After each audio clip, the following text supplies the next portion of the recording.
The playoff race is heating up, so we have a lot to talk about this week. We got our matchups, we got fantasy, we got picks, and we, of course, are going to wrap things out with storylines. Hit the intro. Perfect.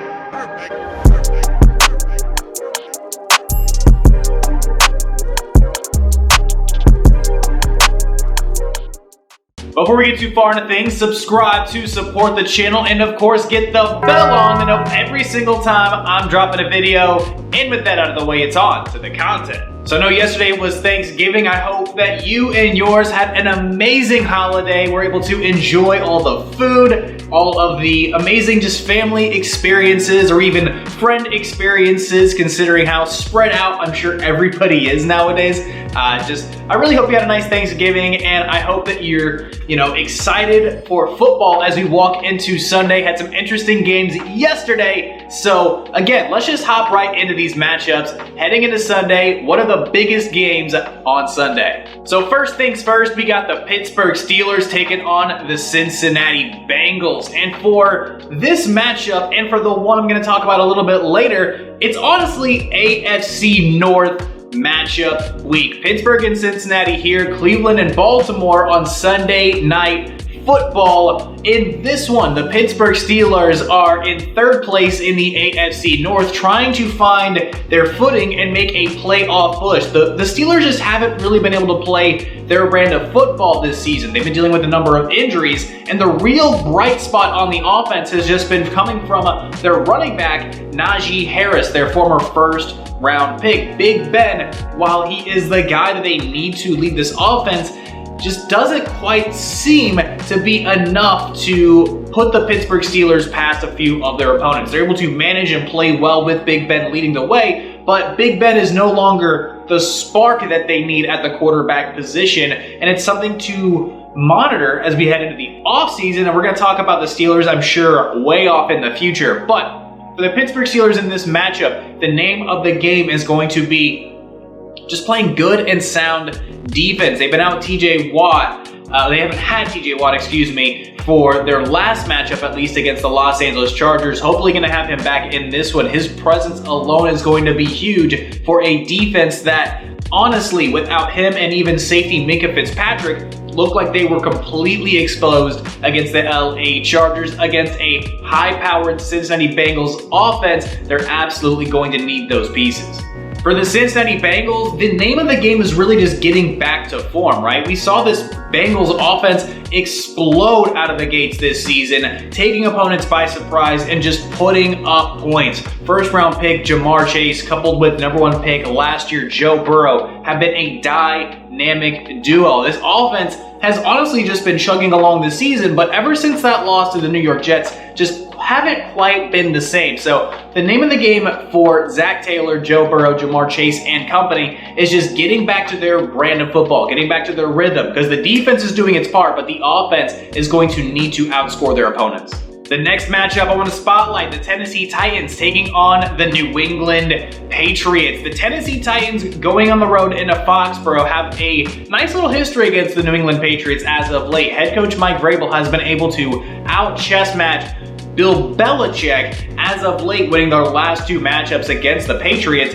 But heading into this one, no Derrick Henry. Julio Jones has been dealing with injury. Ryan Tannehill has not been playing up to snuff as of late, and coming off of a loss against the in-division Houston Texans, a huge surprise for a team that is still the number one seed in the AFC. The Tennessee Titans look pretty, well, I hate to say it, pretty exposed at the moment. They look pretty, they look very vulnerable right now. And the New England Patriots, coming off of a 5-game win streak, are looking to capitalize. The potential number one spot in the AFC is on the line here. And with the coaching, at least there's a little bit of an advantage for New England, right? You have one of the greatest coaches in NFL history for the New England Patriots. The Patriots have been able to play their brand of football for the last 5 weeks and have won successfully playing that brand of football. Just strong and stiff pass rush and strong defense overall, coupled with a strong running game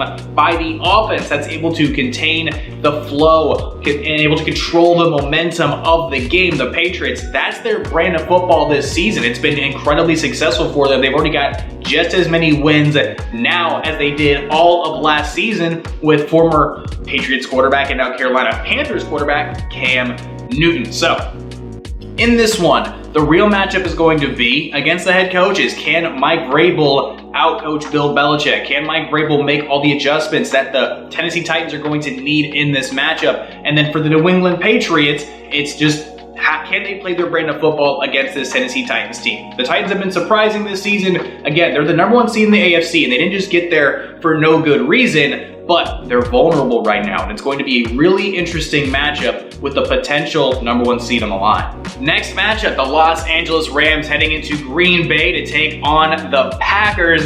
The amount of offense in this matchup is staggering. For the Los Angeles Rams, of course, you've got Odell Beckham, you've got Cooper Kupp, who's been an absolute beast this season, already over 1,000 yards on the year, and of course, quarterback Matthew Stafford, Darrell Henderson, a solid offensive line, and of course, the Rams defense has been absolutely nightmarish to go up against, right? You've got so many talented players on that defense all around. The Los Angeles Rams are playing incredibly sound football. However, they've dropped their last 2 games. That bye week they're coming off of absolutely necessary, heading into a matchup with one of the best teams in the NFL right now, the Green Bay Packers. And for the Packers, the name of the game in this one is just get Aaron Rodgers going, because he's the ultimate X factor for the Green Bay Packers. Without him, the Packers are just not going to win this game, right? So getting Aaron Rodgers going early is going to be the name of the game, as they don't have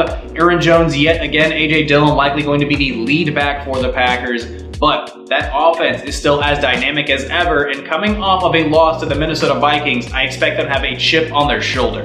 In the final matchup, I want to spotlight the Cleveland Browns taking on the Baltimore Ravens on Sunday Night Football. Something about those lights coming on Sunday nights is oh so special. And for the second of our AFC North highlighted matchups, this one has a lot on the line, right? Cleveland last year exceeded expectations, made the playoffs, and right now they're kind of scrapping to find their way back into playoff position. The offense has dealt with a lot of injuries so far this year, and going up against the in-division rival Ravens, they're absolutely going to need every single win they can get for the remainder of this season, right? So they're playing the Ravens this week, they have a bye, and then they're playing the Ravens once again. So there's obviously going to be a lot of film that's going to be gathered by the Browns in this one, but I'm sure they'd love to go 2-0 on that series and show that, hey, the Browns were not just a fluke last year. The Browns are here to stay. The Browns are a legit football team. And even with all the craziness going on, maybe a little bit off the field, with Baker Mayfield's wife and blah, blah,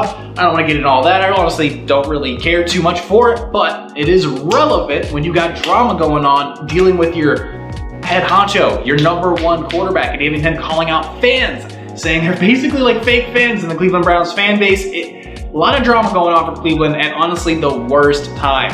So for them, it's just getting back on track. Kevin Stefanski doing his job, getting this team back on track, getting them focused because they need wins right now. For the Baltimore Ravens, honestly, it's just about getting Lamar Jackson going, getting him back into the rhythm of things. Missed last week's game against the Chicago Bears with an illness that had nothing to do with coronavirus.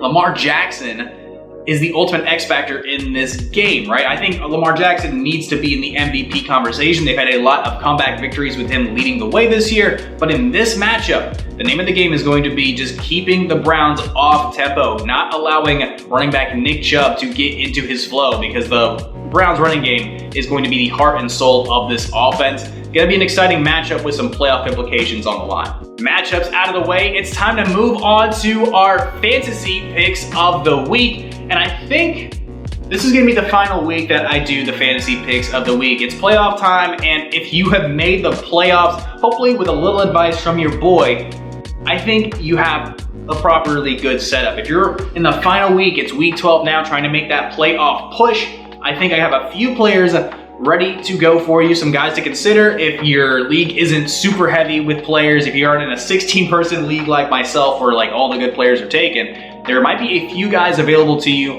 on the waiver wire that you need to be snagging heading into Sunday. You need to be checking if these guys are going to be available. Let's run it one more time for you. Hopefully, I can help you make that playoff push. That's our fantasy picks of the week. Starting things off with wide receiver Elijah Moore of the New York Jets. Going against the Houston Texans, Elijah Moore has become incredibly involved into the New York Jets offense. Last week, putting up almost 30 points in a PPR full point setup.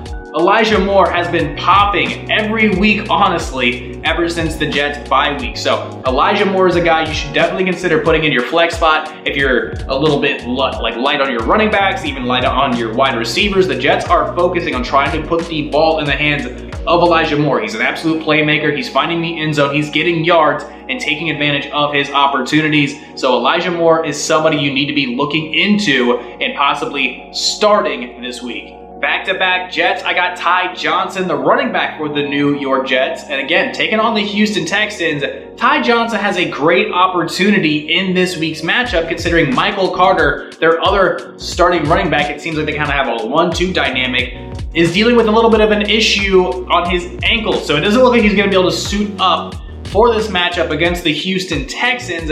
I expect Ty Johnson to be able to take a lot more of the volume off of the hands of the New York Jets offense. Ty Johnson, at the very least, could be a starter for you just by pure opportunities alone. And the final player I want to spotlight this week is going to be Austin Hooper, the tight end for the Cleveland Browns, taking on a Baltimore Ravens defense that so far this season has been pretty tight end friendly. And with the Browns receiving options starting to dwindle a little bit, a couple of players heading to the injury report, including Jarvis Landry and Donovan Peoples-Jones, Austin Hooper is going to see a lot of opportunities that don't include just red zone opportunities. They're going to be leaning heavily on Austin Hooper in this matchup. I think Austin Hooper has a great opportunity just to see a lot more targets than he's used to seeing. So if you're a little bit light on tight end and you need that extra player to make that push into the postseason, I think Austin Hooper might just be your guy. Fantasy and our matchups out of the way, it's time to move on to our third segment. It's time for our game picks. Pittsburgh and Cincinnati starting things off right. I think the Bengals are going to take the victory in this one with some sound offense and some really stellar defense. Carolina and the Miami Dolphins. Cam Newton seeing a resurgence in Carolina. Give me the Panthers. The Philadelphia Eagles taking on the New York Giants. The Giants have been floundering all season and they just fired their offensive coordinator, Jason Garrett. Give me the Philadelphia Eagles in this one. Jalen Hurts to have a big day. Tennessee and the New England Patriots. Give me the New England Patriots in this one. I think they're going to seize the opportunity for a Tennessee team that right now looks a bit vulnerable. The Atlanta Falcons taking on the Jacksonville Jaguars. Give me the Atlanta Falcons in this one. I think it could just come down to quarterback play, and I'm just going to take the veteran, Matt Ryan. The Tampa Bay Buccaneers taking on the Indianapolis Colts. Give me the Tampa Bay Buccaneers. They're going to start finding their footing with Gronkowski back. The New York Jets taking on the Houston Texans. I spotlighted a couple of Jets earlier in the video, so give me the Jets. Los Angeles Chargers heading into Denver. I still like the Chargers a lot in this matchup. Their offense has been stellar this season. Minnesota taking on the San Francisco 49ers. Two teams that have been relatively inconsistent, but I'm going to take the Minnesota Vikings here to get a win they really need. The Los Angeles Rams taking on the Green Bay Packers. If anything, I feel like Aaron Rodgers has been a little bit shaky these past couple of weeks. I'm going to take the Los Angeles Rams, well rested coming off of a bye week. Cleveland and the Baltimore Ravens, Sunday Night Football. The lights are on. Give me the Baltimore Ravens to retain their #1 seed in the AFC North. The Seattle Seahawks taking on the Washington Football Team, Monday Night Football. Give me the Seattle Seahawks, Russell Wilson getting back to form. And that is it for our picks. It's time to move on to our storylines. Only one major storyline that I want to highlight this week, and one real question: who are the Super Bowl contenders right now? Out of the AFC, the NFC, whatever. I wanted to spotlight 5 teams, at least in my opinion, I think are teams that we could be considering Super Bowl caliber teams, teams that playing their best football right now could see themselves playing football come February. First things first, I wanted to spotlight the Tampa Bay Buccaneers. I wanted to spotlight the Buccaneers. Of course, they've got Tom Brady leading the way, and of course, they have really good coaching, but almost every position group is superb for the Tampa Bay Buccaneers. Of course, the receiving options are amazing. The running back room is awesome. The offensive line is great. The weakest link for Tampa Bay is the secondary, but they've been able to compensate with some superb pass rush by Jason Pierre-Paul, Joe Tyron, if I'm not mistaken, their first round pick, Vita Vea, and of course, Shaq Barrett. That defensive line unit, also Ndamukong Suh, the defensive line unit for the Tampa Bay Buccaneers, making up for their weaknesses in the secondary, because if your pass rush is able to get home and affect the opposing quarterbacks, your secondary, their biggest job is going to be holding onto the ball for all of those turnover opportunities. I think Tampa Bay is still my favorite to go to the Super Bowl and heck, even win the Super Bowl right now. Number 2, it's the Arizona Cardinals, and this one shouldn't really be that surprising. They're the number 1 team in the NFC for a reason, but even without their star players, Kyler Murray, DeAndre Hopkins, and of course their offseason addition in J.J. Watt, their star players, their leadership, they've continued to win. 2-1 record without Kyler Murray this season, with Colt McCoy leading the Arizona Cardinals offense. They've continued to win football games, and if anything, that says a lot about their leadership and their coaching via Cliff Kingsbury. I think the Arizona Cardinals are a huge threat. As long as they can just keep this momentum going, the Cardinals are going to be a dangerous team once, of course, Kyler Murray and D-Hop are back. Once postseason football comes around the corner, I don't know if I want to play against the Arizona Cardinals. Number 3, the Green Bay Packers. Of course, it's Aaron Rodgers. He's a huge X factor for this Green Bay Packers team. Without him, this team is not a winning team.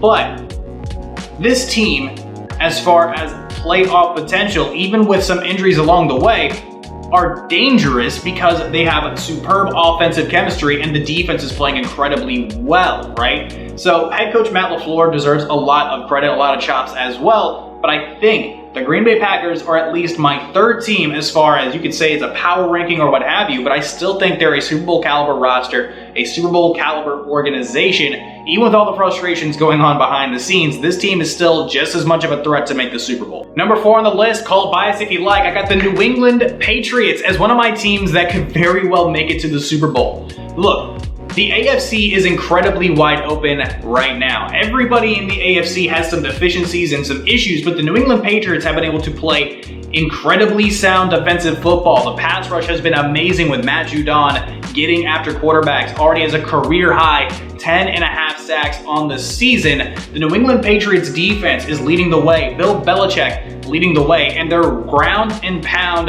offense has been just smothering opponents. So I think the Patriots are a big threat in the AFC and could very well be Super Bowl contenders. And the final team I want to spotlight are the Baltimore Ravens. Look, Lamar Jackson historically has not been a quarterback that you can rely on playing from behind, but this season, with a number of big comebacks, Lamar Jackson really has come into his own. And even coming off of a week where he was, a little bit sickly, look, the Baltimore Ravens coaching is superb. And if it's evident of anything, look, Tyler Huntley was able to step in and get a win for the Baltimore Ravens as well. Look, the Baltimore Ravens are a legit Super Bowl threat. They have a lot of amazing talent on both sides of the football. They have an MVP caliber quarterback in Lamar Jackson this season, and they have an amazing head coach in John Harbaugh. Which Harbaugh? I don't know. Now I'm all floundered. But regardless, the Baltimore Ravens are a Super Bowl caliber team, and I'm putting that stamp on it at least right now. I know it's a little bit early to call that kind of stuff, but those are my 5. And with all that out of the way, thank you so much for watching the video. Of course, feel free to check me out on all my social medias down in the description below. Like, comment, share, subscribe, and of course get the bell on to know every single time I'm dropping a video. My name is Tristan Blake Rines, and I'm going to catch you in the next one. Adios.